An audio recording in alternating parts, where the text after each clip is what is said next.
সেও এখানে খুব একটা বেশি কোনো জায়গা চিনে না। তখন রাফি বলল, তুমি এভাবে কেঁদো না, আমি তোমাকে তোমার মায়ের কাছে নিয়ে যাব। বাচ্চাটি বলল, তুমি সত্যি বলছো তো? আমার না খুব ভয় করছে। রাফি বলল, কিসের ভয়, আমি আছি না। তার আগে বলো তো, তুমি কাউকে বলোনি তোমাকে বাড়ি পৌঁছে দিতে? তখন বাচ্চাটি বলল, আমি যখন মাকে হারিয়ে ফেলি তখন কয়েকজন দুষ্ট আঙ্কেল আমাকে নিয়ে এক জায়গায় যায়।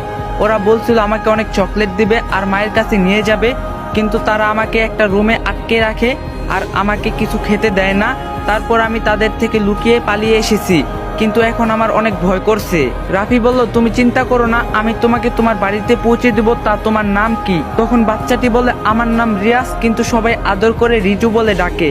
রাফি বলল, বাহ, তোমার নাম দেখি খুব সুন্দর আর আমার নামের সাথে অনেক মিল আছে। রিয়াজ বলল, তোমার নাম কি? রাফি বলল, আমার নাম রাফি। রিয়াজ বলল, তুমি জানো আমার একটা বন্ধুর নামও রাফি। রাফি বলল, তাই নাকি? খুব ভালো, আজ থেকে তাহলে আমরা বন্ধু।